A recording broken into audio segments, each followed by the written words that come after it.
I'd like to start with Dr. Sindi from Hayat, from the Islamic Development Bank.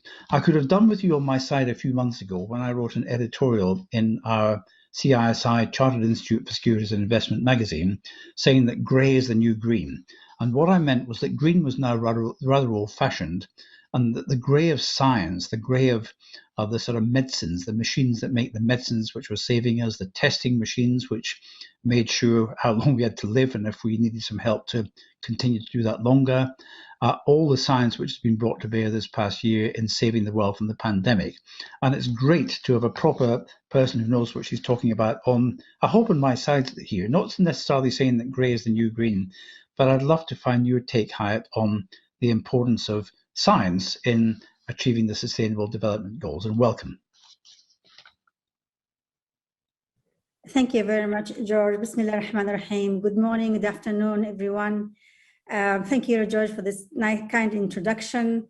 On the behalf of the Islamic Development Bank, thank you very much for inviting me to this important panel to address and discuss the global perspective of on SDG finance.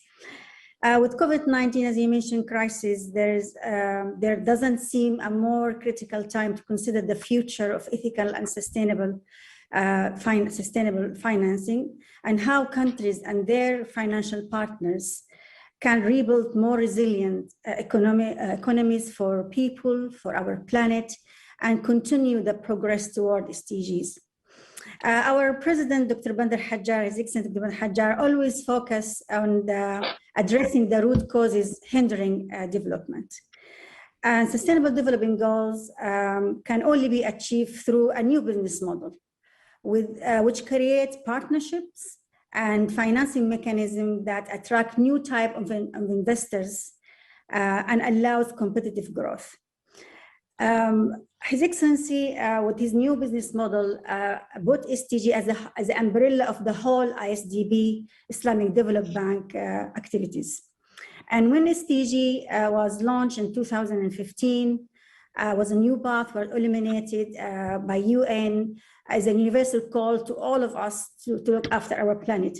But also UN realized that we need to have STI, science, technology, innovation, at the heart of SDG.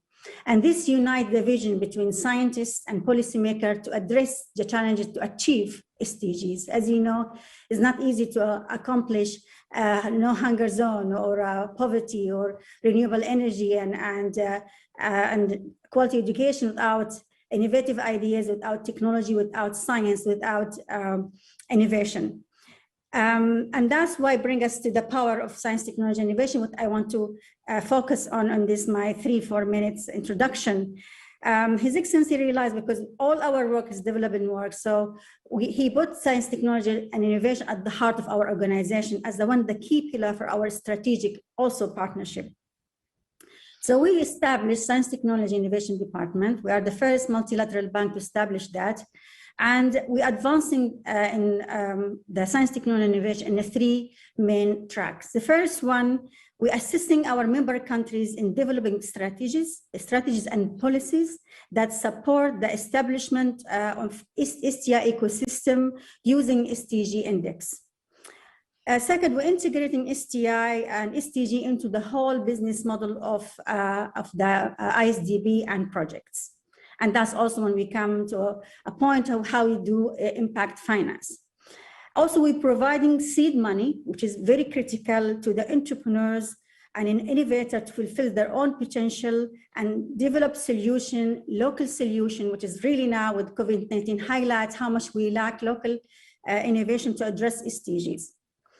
And bringing together a partner to work together to create enabling environment to transfer technology from advanced nation to less countries. So integrated approach to science, technology, and innovation is a critical to global development. And that's why we established, first of all, in 2018, 2 important initiatives. One of them called Engage Platform, which is a digital hub aligned with UN SDG calls. And this is main function of this Engage Platform to transfer of technology, matchmaking, and also call for innovation to address challenges for 6 SDG, food security, quality education, health, renewable energy, water, sanitation, and infrastructure. And to have that sustainable, we need fund. You know, if you want to call for innovation, it's good to have ideas. So we created another initiative called Transform Fund, and from the name Transformation, with $500 million.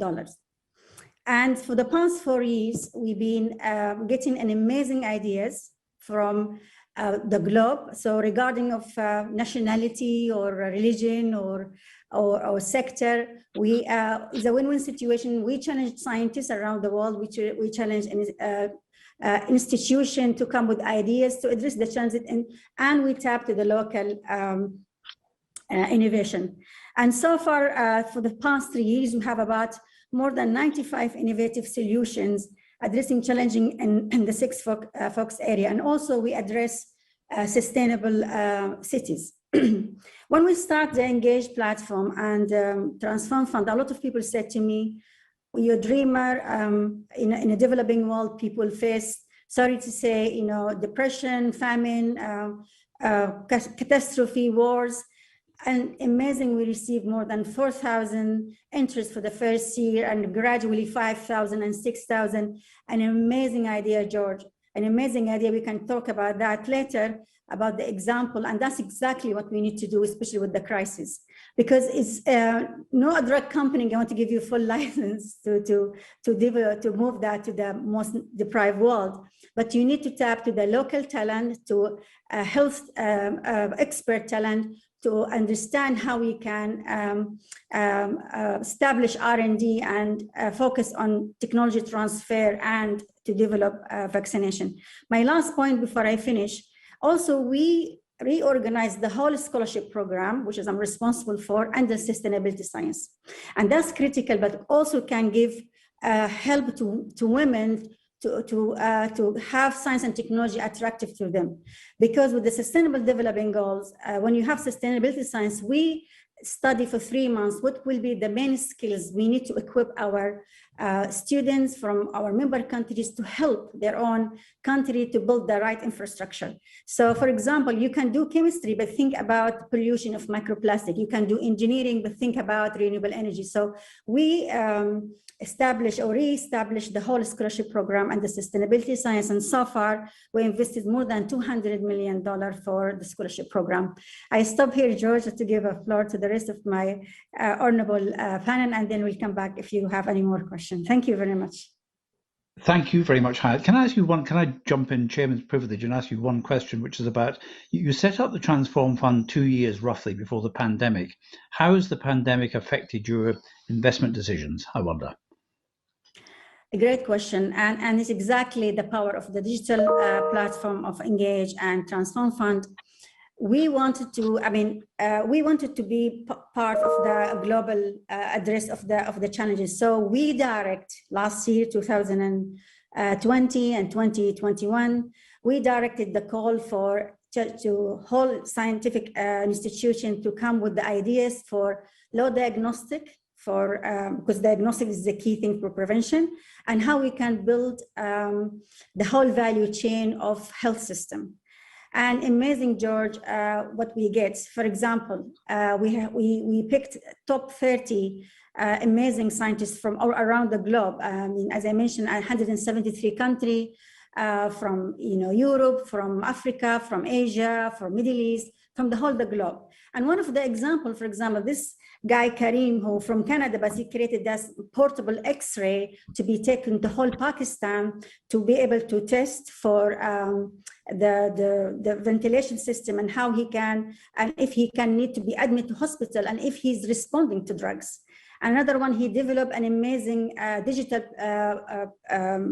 chip for DNA diagnostic in Nigeria.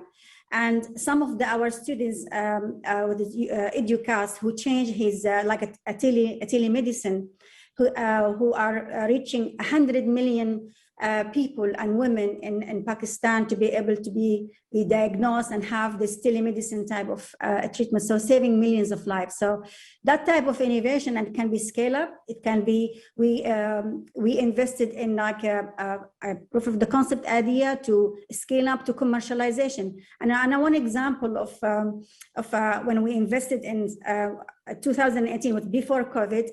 A guy his name is Zor from London, he developed a solar refrigerator from the local innovators from Uganda and Mozambique to help them for refrigerate the crop, which is 80% of it is wasted. And now AstraZeneca and another company contacted him to be able to use this refrigerator to store the vaccine. So how could you see that? I mean, you see that how we can develop the innovation to really adjust that to social, and that's what we call social innovation. How we can link science and society and develop something to address the need and the challenges. And it's a more example, but I would love to hear more examples. Let's come back to them later on, but I think you're proving my vague point that grey is the new green with some facts behind it for one. So thank you very much indeed. Can we move swiftly eastwards now to Malaysia? Arshad, you've been on a different journey, of course, a different kind of institution at your bank. Can you give us a bit of the background to the bank and where you're moving now, please? And welcome, of course. Thank you, George, for the kind introduction. I'm with Bank Pembangunan Malaysia, also known as the Development Bank of Malaysia. So for those who don't speak Malay, it's just easier to refer to as the Development Bank of Malaysia, wholly owned by the government. And I'd like to talk about our journey. Back in 2019, we were focusing on our then so-called 4 mandated sectors, namely infrastructure, oil and gas, maritime, as well as technology. And we also had a fund known as the Sustainable Development Financing Fund. And under this fund, we made it a point to support projects in line with any of the 17 SDGs. However, I have to confess, we didn't have a really structured way to measure how these projects were supporting these SDGs, but it was just a broad mandate that we had under the fund. Also in 2019, I had a conversation with one of our most important stakeholders. And during that conversation, they said that as a development financial institution, we have to pay more attention to the impact of the projects we finance and propose to finance. And they said that based on their assessment of how we were operating back then, we weren't doing that. And that was, I would say, a wake-up call for us. And as a consequence of that conversation, we took a critical look at our operating model. And we knew that we had to make changes fairly quickly to remain relevant as a development finance institution. And we also knew that there were people we could turn to for assistance. And in this regard, we reached out to the World Bank. And the World Bank, as everybody is aware, has been focusing on impact financing for quite some time.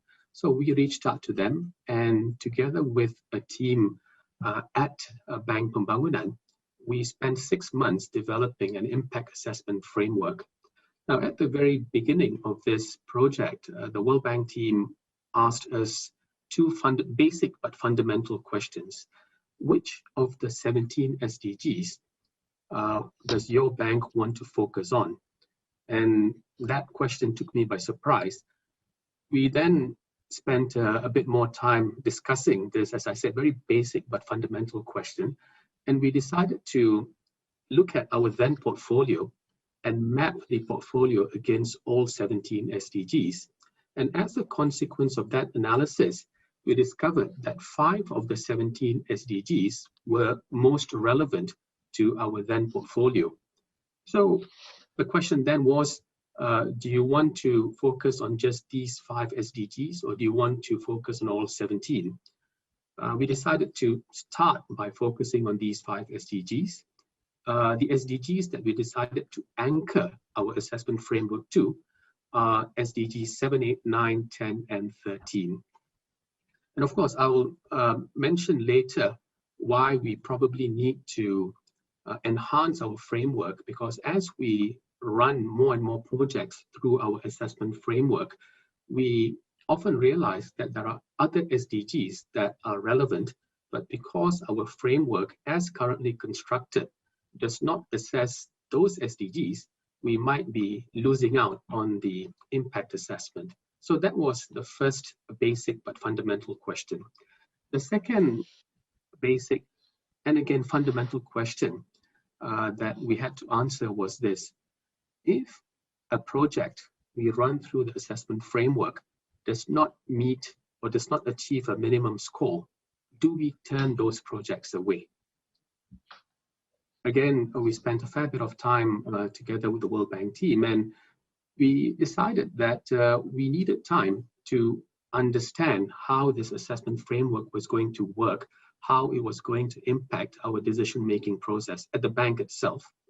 And we also needed time to educate our customers, because I can tell you that trying to explain to our customers why is it that we're asking for so much more information than what a traditional bank would ask for is very much necessary for our assessment or evaluation process. We finally decided that at this point in time, whilst we will use the assessment framework to measure the impact of projects we propose to finance in a structured manner, we will not turn away projects that might not achieve a certain minimum score. Of course, in the near future, I do hope, and it is our ambition, to be able to say that if projects don't achieve a certain minimum score, based on the assessment done using this framework, Bank Pembangunan will turn such projects away, but not just yet. There have been some challenges, of course, in this journey. We piloted the assessment framework back in January of 2020. So we've been running it for about a year and a half now. And as I said, it was not just about educating our customers, it was also about educating ourselves. Because as bankers, we were quite used to evaluating projects based on the usual financial criteria. So although we have read about and attended conferences that focused on SDGs, but it was a different thing altogether to be involved in an evaluation process that had SDGs or the impact assessment at the core of the evaluation process. So having gone through the process for about a year and a half, some of the challenges that we have discovered include educating our clients. As I said earlier, our clients have been quite used to furnishing us and other banks with the usual information. But when we need to run these projects through the assessment framework, the list of questions can be quite extensive and unrelated to the usual financial criteria or evaluation aspects. So that's one. And as I said, educating ourselves is probably more important. So it's not sufficient for just our board of directors. It's not sufficient for just members of the senior management to live and breathe the SDGs and to understand what the assessment framework is meant to achieve. Everybody in the bank needs to internalize the concept of impact financing. And I would like to think that we have had a lot of success in educating ourselves, but a lot more work needs to be done, because we need to be in a situation whereby when any member of the organization is asked about our commitment to impact financing, he or she will be able to or should be able to speak eloquently on the topic. So that's where we need to get to. Let me talk about how this has impacted our decision making. Although we are a development finance institution, we don't give grants, we give financing. So whilst we are meant to support various sectors of the economy, it is also important for us to ensure that the financing we grant will be repaid so that we can continue supporting other sectors and other customers. But because we have the assessment framework, sometimes we are able to make a considered decision to support what would otherwise be viewed as a weak credit. But because of the high social and environmental impact, we are able to make a conscious decision to nevertheless support that project and acknowledge the fact that we are doing so notwithstanding the heightened risk that perhaps an ordinary bank that doesn't focus on impact financing might be inclined to turn away. I'll stop there for now, George, and I'll be happy to take questions if there are questions on what I've just said. Thank you. Arshad, no, thank you very much indeed. I'm intrigued that there are two people on this call who've chosen 5 as the right number for prioritizing the Sustainable Development Goals. The other one is a man, and I'm not going to name who he is. I won't spoil the surprise. But I'm interested in this question of education and about educating the board in particular. I'm not talking about your board, of course. We're talking in generalities here. But sometimes one of the problems in this whole area is in the governance of it and ensuring that the board's mindset is right. What sort of advice might you offer to other institutions you used the word education a number of times there, in helping educate very senior people understand what the purpose, the mission of the bank is? Well, when I say education, of course, I'm starting with myself because I'm not an expert when it comes to sustainable financing. So it has been quite a journey for me educating myself. I am fortunate in that my board members are committed to sustainable financing, and they themselves are learning the intricacies of sustainable financing, the mechanics of sustainable financing. But I'm fortunate in that the commitment is there. So once you have the commitment at the highest level, it's not too difficult to put the pieces together.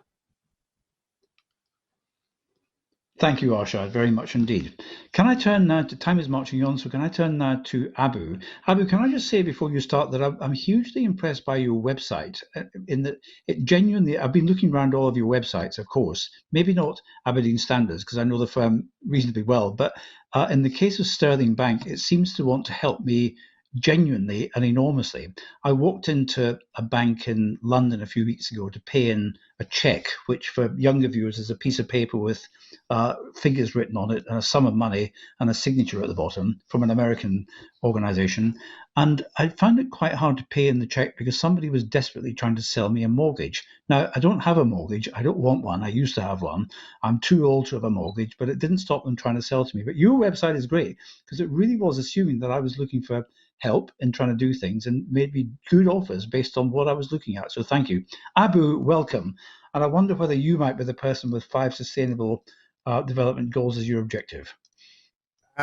Interestingly, we do have a 5-sector focus. Our journey into sustainable goals and our journey into sustainable financing was actually not one that we set out to. We set out with a completely different set of objectives, and our objective was that we were doing financing in a country where the size of the financial services to the real sector was very small, and we wanted to find out why financing wasn't growing. And our conclusion was that we seemed to be all waiting down the stream, waiting for the water to flow, that there were major issues upstream that needed to be resolved to essentially create the growth that we could bank. So we were working towards a business reason to do what we were doing. We wanted to find out what were the most impactful sectors where if you bring in financing and some level of knowledge, you could have the highest growth. And then we found ourselves tied to goal number 2, goal number 3, goal number 4, and goal number 7. And suddenly we realized that the problem we're trying to solve, which is how do you create growth in a country with the sort of population that we have, were fully aligned with the sustainable goals. And so we took it up from there. Again, as we went through the journey, we realized that the concept of sustainability and sustainable financing actually started in form of an activism, and with people saying that this is the right thing to do. And then from there, it went into government when people started to legislate for the right thing to do. And it went into development institutions who then said this is the right place to be. And now we're at a point where we are trying to bring investors into the fold to say this is where to put your money. But we realize that there are two significant stakeholders that have not been brought to the center of sustainability, as it were. One, of course, is the consumer and the power of consumption and what it can do to change people's behavior. But the other one is actually the manager or the business leaders or the corporate world, not the investors, but the people who go to business schools and come out to run businesses.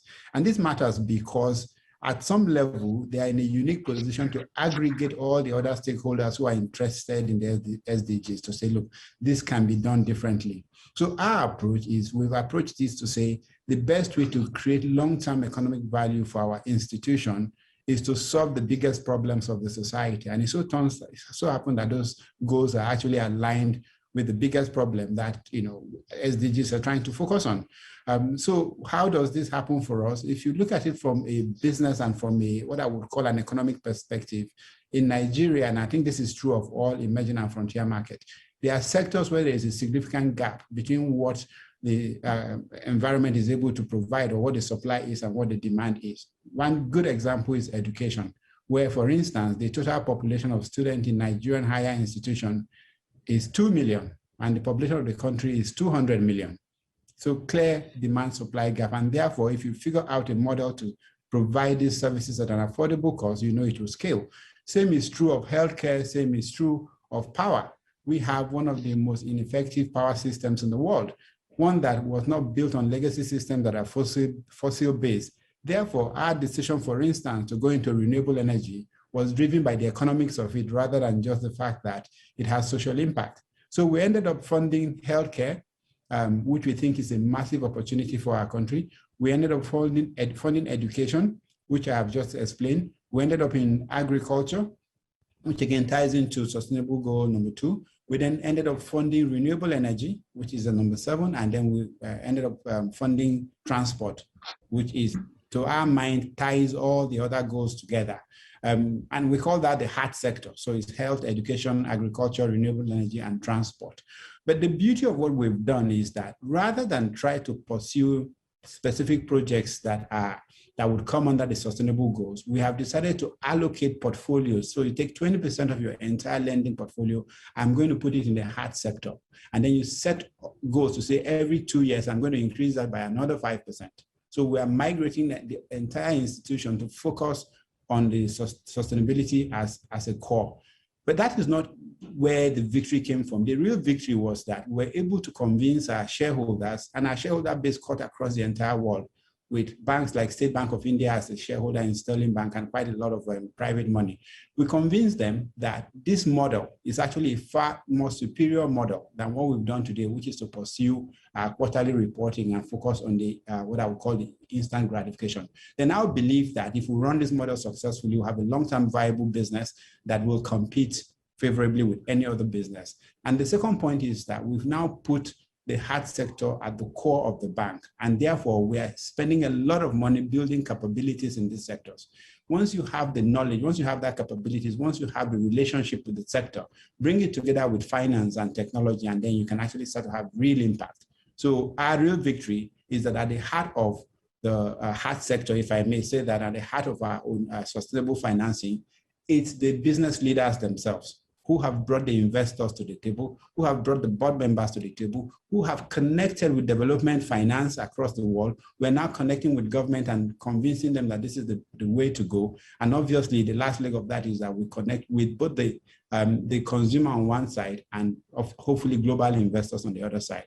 Our tripod, which is a business on one side, government on the other, and those who are looking to do impact on the third part, that tripod, we believe, is the winning way to bring money into sustainable financing. Abu, thank you so much. That's fascinating. Can I ask you a question about education, about this thing you mentioned about the supply-demand imbalance on high-level education? 2 million places, 200 million population.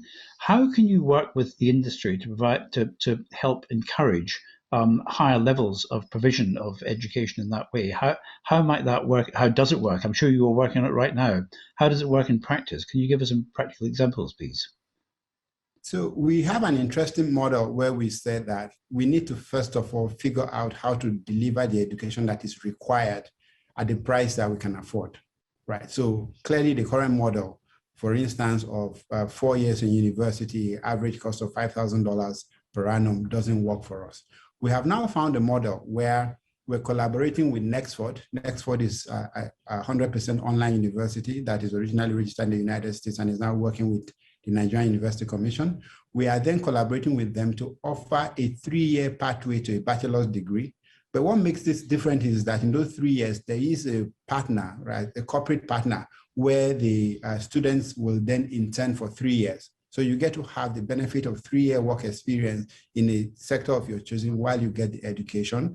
But also more importantly, we're able to deliver this education at under $2,000. We believe that for the entire 3 years, this education will cost less than $2,000. The student will get paid a stipend because they are interning somewhere and therefore they're able to take care of their other needs. But more importantly, this has now made it financeable, because the amount involved is far less than what it would have cost to go to a traditional university. It's now possible to bring in financing into this space.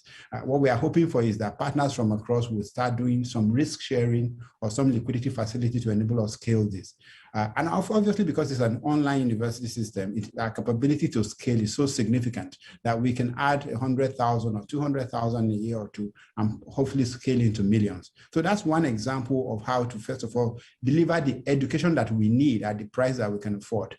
We're also doing the same thing to deal with the out-of-school children, which is a significant issue in Nigeria, by saying it is very difficult to scale both education infrastructure as well as teachers. However, let's recognize that if we take the fact that there are a lot of adults that can serve the purpose of teaching at the initial stage, the parents, for instance, the home where you grew up, what if we represent educational content such that the mothers suddenly become teachers because they are able to educate the children in the basic things? And that way, we effectively pull out a lot of the people off the street first into some kind of semi-school, but it's exactly the same content that they would have learned if they were in a primary school. So we're building content for that.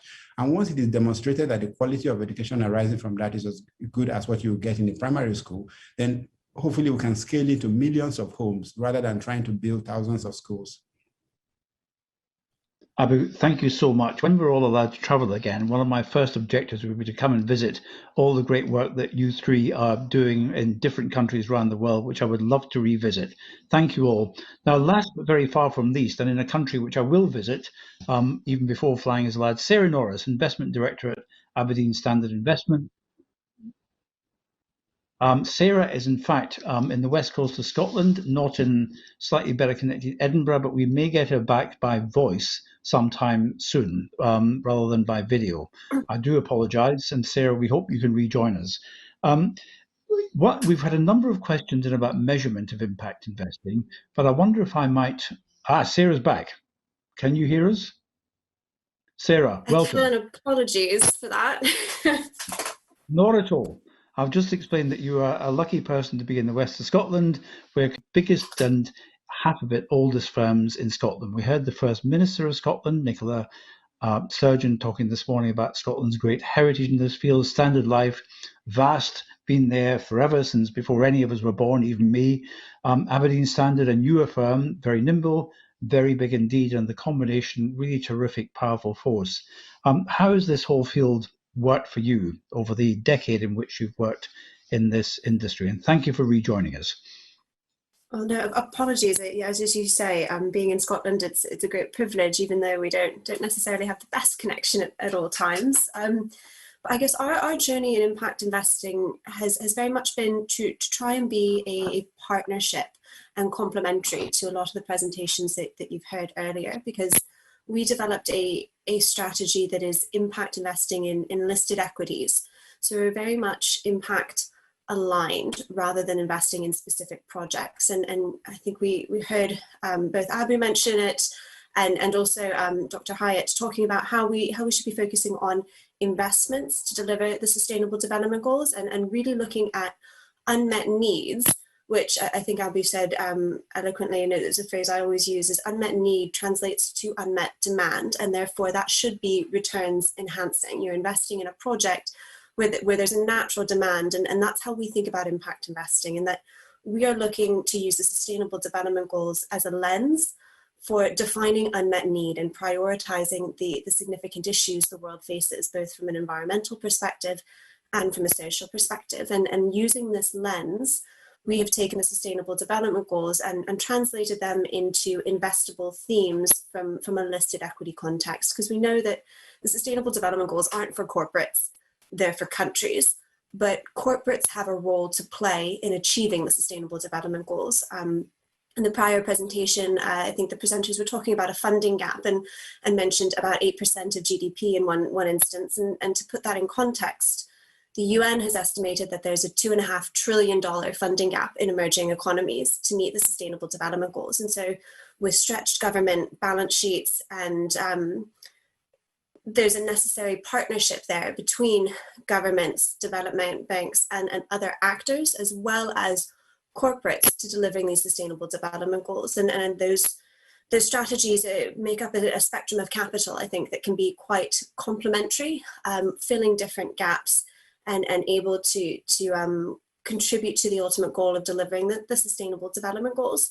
And so that's really what we're trying to do. We're looking to invest in corporates that fit into one of our 8 themes aligned to the Sustainable Development Goals, half of which are environmental and half of which are social, looking at sustainable energy, the circular economy, food and agriculture, and real estate and infrastructure, all the way through to financial inclusion, water and sanitation, and health and social care.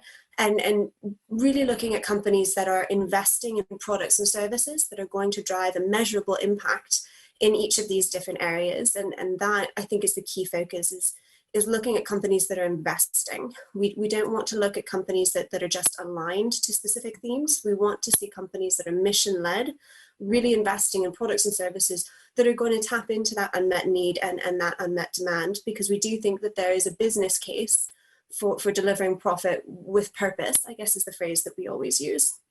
So I'll stop there, because I'm sure there are quite a few questions, and I'm actually quite interested to hear what the other panelists have to say as well. Sarah, thank you very much. We're getting a torrent of questions in, and there's a particular focus on measurement of impact.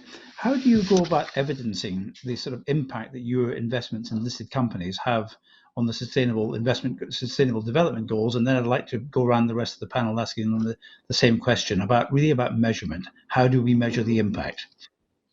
So we have set key performance indicators for each of the different businesses that we invest in and each of the different themes that we've identified that are aligned to the Sustainable Development Goals, because we very much don't want just to say we've taken X number of cars off the road or contributed to a reduction emissions equivalent to X number of flights between New York and London. I don't think that really tells you anything. That's not impact.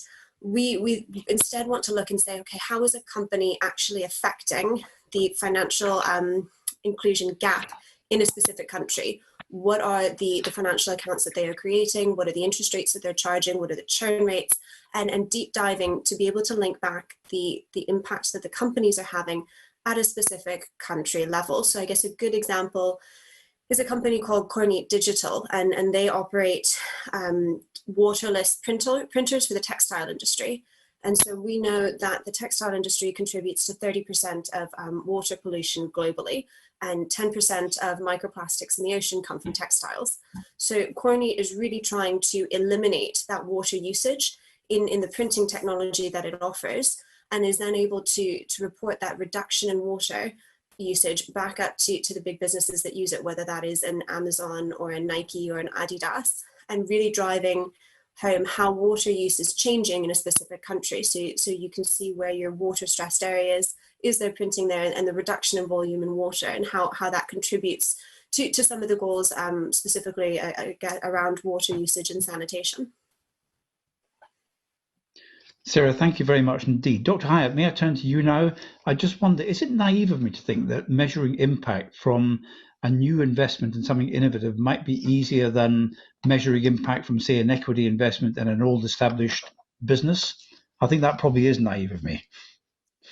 Not at all. It just like, as Sarah mentioned, people sometimes use index and some certain indicators. But if you are from if you are a developing bank, you don't look at the maximum the profit impact. You look at how you can maximize the impact of the development. And we are a unique position for the IsDB that we can finance SDG directly. We can make the best use of our business model. And I was hearing Arshad, and I was hearing also Abdul and Sarah when they mentioned regarding the gap, financial gap, and I agree. Between 2.5 to 3 trillion gap. How are we going to achieve that? So if we're going to go with the traditional model, as Arshad mentioned and Abdu, we will going to have no sustainable future, because we cannot rely just on one source like government for the main source of economic empowerment. So with the Islamic Development Bank, the way we do the investment impact investment, and also how we measure that, and we come with a new business model which is involve more tapping to the competitiveness and advantage of each country with the whole value chain approach. And that's also using a new innovative financial model, what we call blended finance, coined by 5 Ps, which is coined by His Excellency Dr. Berhad Hajjar. 5 Ps, public, private, philanthropic, people partnership. And that's to create the whole stakeholder to tap, because you need to invest in people, you need to have private sector, you need to have public, you need to have government, and also you need to create the right environment for the public sector to invest. So our developed effective report really showed there the real impact and the real measurable of what we do in our developing country, and for the whole also the rest of the other NDBs. And also I'm in a position when we, I'm running the science, technology, innovation. I'm running the STI strategy division, which we are studying there on the ground. We are 57 countries, 1.7 to 1.8 million. So we have effect in every 5 people. We have effect on 5. So we have 11 hubs, and we developed this toolkit or index for SDG to measure the impact and how we can progress that.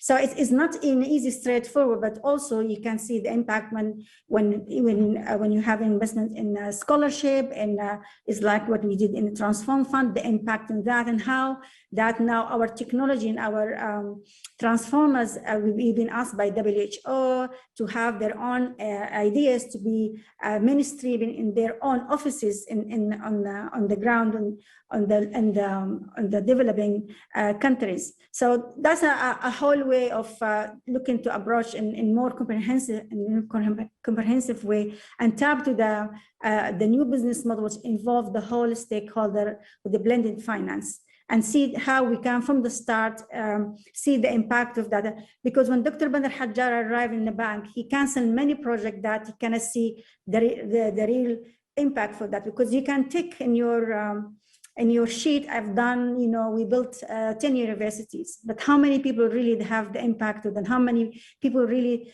graduate with the right degree that can offer help and can build the infrastructure of their own government or society? So we look at the whole value chain. When you build a school, when you help for the entrepreneurship, when you help for a scholarship, when you have business model, when you have partnership, when you are helping the private sector to invest in country, what type of environment, what type of the end result, the outcome of that to help the development and have economic stability for their society. Thank you, Dr. Hayat. Brilliant. May I next turn to Abu from a commercial bank to look at how you go about these measurement issues, and then afterwards, may I turn to Arshad, looking both at the measurement issue and perhaps moving on to how, related to this COVID-19, what COVID-19 has changed about investing in impact. But Abu, measurement in the commercial sphere, as opposed to development banking sphere. I guess for us, the single most important and direct measurement for us is to see how much of our resources we've dedicated and committed to the sectors that then fit into the SDGs. So straight line measurement is how much of my loan book is going into healthcare, education, agriculture, renewable energy, and transport. And what has happened is I've seen that grow from less than 5% and is now approaching 20% since we started this journey. What we expect is that more than half of all of our lending will go into the sectors that fit directly into the SDG. That's sort of straight line. The other thing that then matters to us is we're measuring the number of people that we're getting onto platforms, because we also concluded that the way to have real impact is to combine finance and technology. And the way that combination works out is in the terms of the platforms that are very useful in reducing the cost to serve, at the same time getting the services to those who are currently excluded. So we have platforms that solve this. One example is we have a platform that is dedicated to connecting the farmers in the village to the users of their commodities, because in between their harvest and when they actually eventually sell this to, say, the FMCG or the exporter, a lot of value is lost. And a lot of value is also extracted by people who had not invested in the process. So we created a platform. Key objective, make sure that the farmer can directly take their commodity to storage facility from where they can directly sell to the person who uses the commodity. Integrate it with the transport infrastructure so that they don't have to worry about transport. Tokenize the commodity so that it's very easy to speak the same language. So once you see a commodity, you know the quality, the standard, and the age of the commodity. So again, how many people are on those platforms? That's another good measure. Essentially, it's a measure of inclusiveness. But at the end of the day, though, I think we need to also go back and ask, are we really transforming these sectors? Are we doing the business in such a way that other businesses, either in our industry or in other industry, are paying more attention to the sector? Do we have more people replicating our model? Because the greatest, really, truly, when we would be able to look back and say we've succeeded, is when the concept of having a hard sector strategy or such similar strategy that speaks to what institutions care about becomes a standard. We need corporates to be able to say, this at the core of my strategy are this set of commitments that then drives impact, that then drives sustainability, that then drives the SDG. So we would like to see that. We've seen a couple of small organizations that are beginning to think that way and copy some of our thinking, but we'd like that to become the mainstream way that strategy is done across Africa for a start. Abu, thank you very much. Arshad, before turning to you, can I just forewarn you, we've got 5 minutes to go. I might ask people for final words and for a final point when we get to the end. There's another question in Arshad before I ask you about the question about the impact of the pandemic. Someone saying even before the pandemic, not a single country was on track to complete the Sustainable Development Goals within the decade. And given rising rates of inequality, food insecurity, and climate change, as well as the pandemic, where does that leave us? How are we on the trajectory to meet the Sustainable Development Goals? Then I'll ask other panelists to answer the same general point about meeting the SDGs, given all these issues, food insecurity, climate change, of course, and general inequality, before making any final points. Arshad. Should I address the question you just posed, George?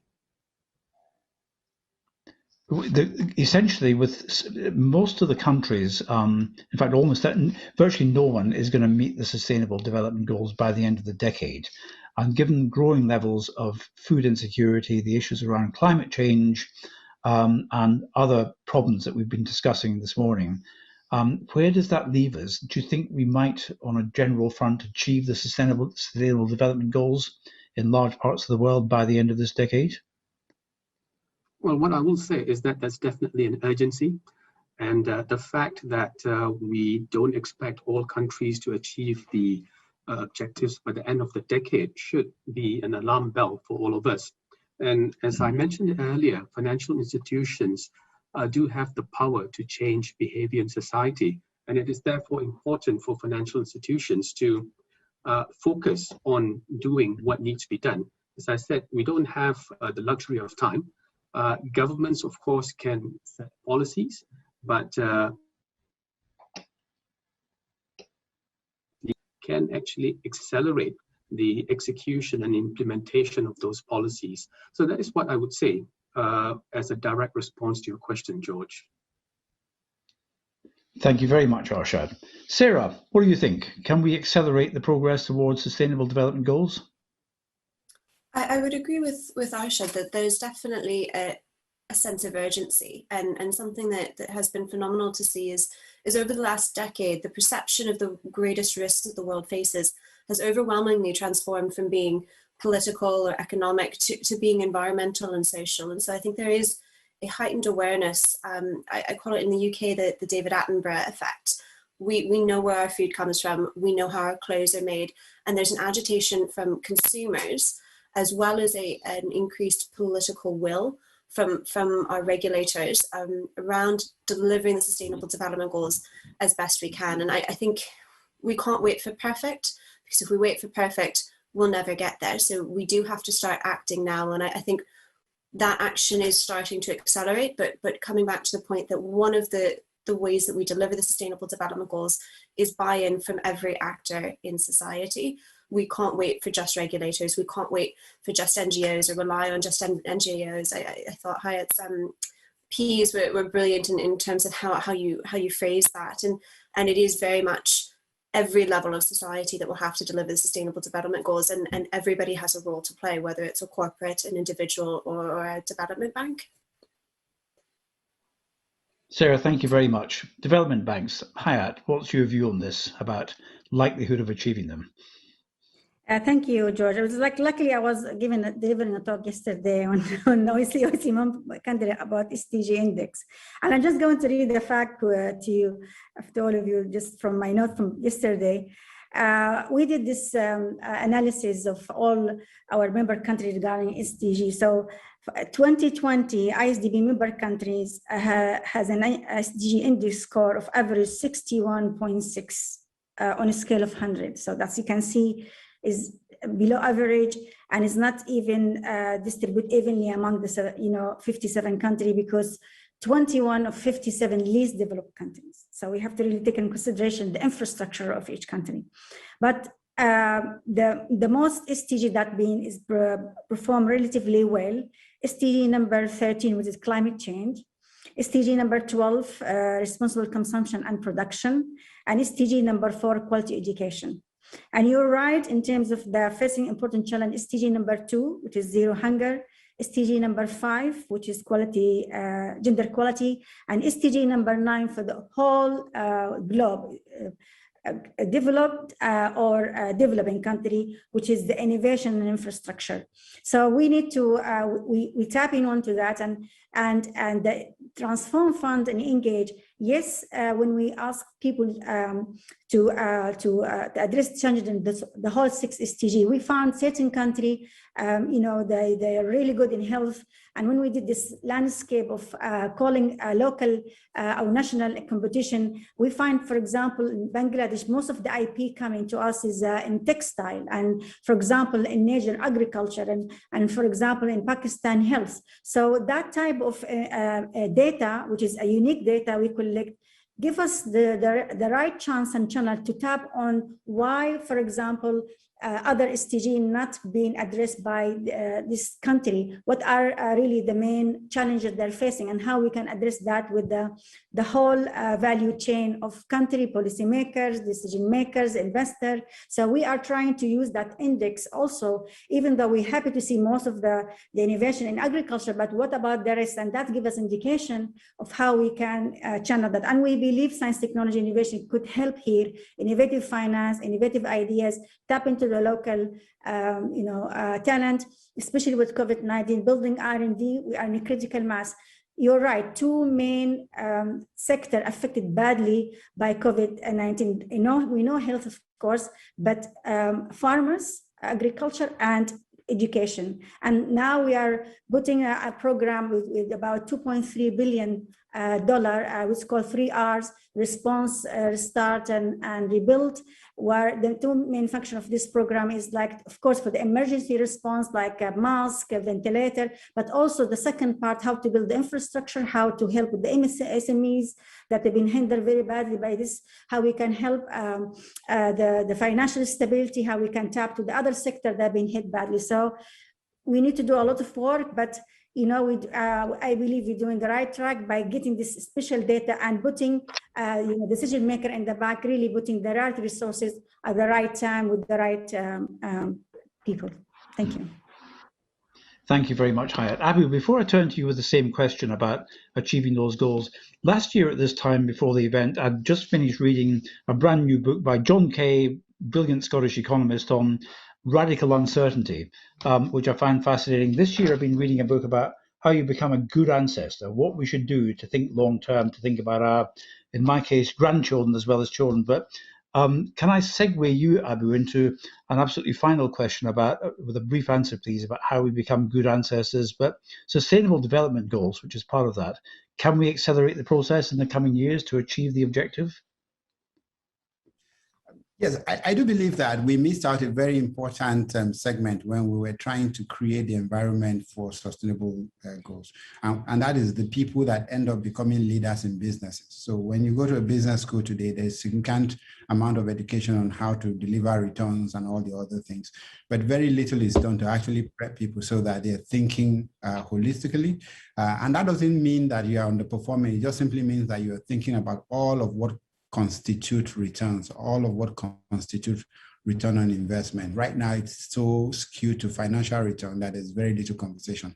The team that has made it possible for us to do what we do today, a team of very young people who took it upon themselves to be interested in the future, essentially people who themselves are barely old enough to start a family, who have then taken on the ancestor thinking, who are now thinking about sustainability. And in a way, our generation should be ashamed of that. You know, I shouldn't be able to go around saying to people that the only people who are interested enough in sustainability and impact to join the team I'm building are the people who are as young as my own children. We should be the other way around. We are the one with the responsibility for building that future to hand over to them. So I think we should begin to think about how we train leaders and how we put funding behind schools that are interested in infusing a significant amount of education to business leaders so that they come out of school ready to balance the returns that they're going to pursue. That was one. The second part for me is that, and I think Dr. Hayat has been quite explicit about this. There are small ideas with big impact that needs to be supported urgently. So I'll give you an example. About a year and a half or 2 years before COVID, Sterling Bank supported a platform called Tremendoc, a couple of young boys who wanted to build a telemedicine platform because they realized that access to medical infrastructure, even where it exists, was so inconvenient for older people and for people in cities where traffic is bad. So why not telemedicine so they can have online consulting? We gave them a small amount of money, $200,000 out of money. And in the year of COVID, they had over 60,000 consultations. So you get a sense of how much 200,000 in investment can do if you put it in the right place. That kind of thinking, that kind of scaling is what I hope development institutions and government will support us to do, because it may not be economically viable in the short term, but that platform can become a massive platform for impact in the healthcare that will rival spending $10, $20 million in infrastructure. So I think that kind of thinking, in other words, I believe that because we have the technology we have now, if we articulate ourselves very well and focus our effort, we can have the results we're looking for, irrespective of all the other big issues that are happening around us. And finally, the same way we think of climate change and we think of carbon credit, we need to start to think of credit that are associated with people that focus resources on sustainable financing. So that if I were to approach a development bank, for instance, for some reason, I should have an advantage in accessing them and their fund, either in terms of pricing or in terms of the parameters that I use to access me, because I've done previous investment in the sustainable goal or in SDG related areas. Abu, thank you so much.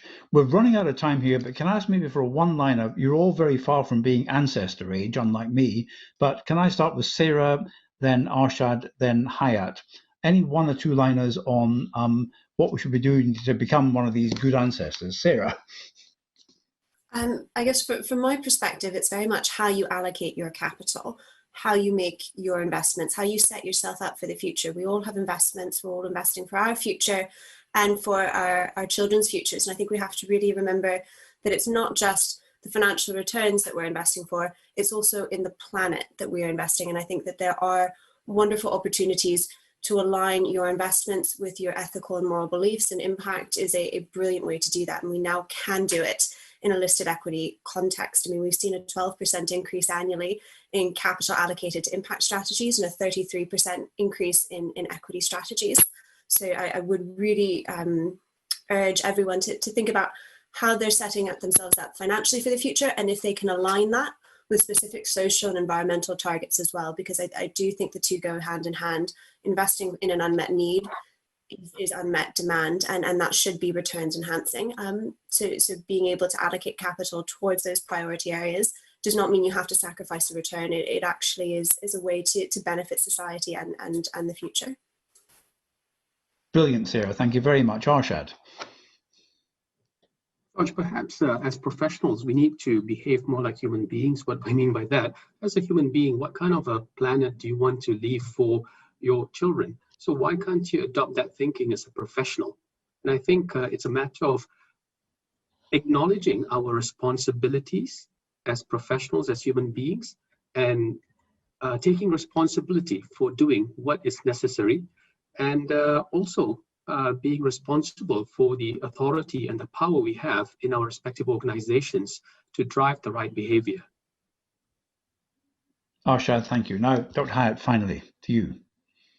Yes, it's about how we can create this platform, integrated platform, how we can create that type of facilitate the whole collaboration and partnership with all sectors of society, and how we can really provide a chance and give a chance to provide the right tools to community. Because I believe, and through all the experience with the bank and before that, and what we see in the bank, when you give people the right tool to build their own sustainable future, they do it with pride and honor, and because you are tapping to the full potential. So we need to really create that platform of engaging the whole sector of society as the 5 Ps I mentioned, and facilitate that, and also with innovative way of looking at finance.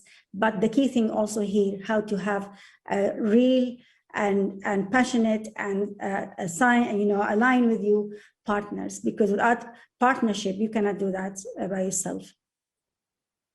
Dr. Hayat, thank you very much. Thank you all. I'm afraid I'm going to have to come to an abrupt end, because otherwise the organizers will turn me into an ancestor sooner than I'd anticipated. But it's been a really brilliant event. I've learned so much. I'm going to watch the video again.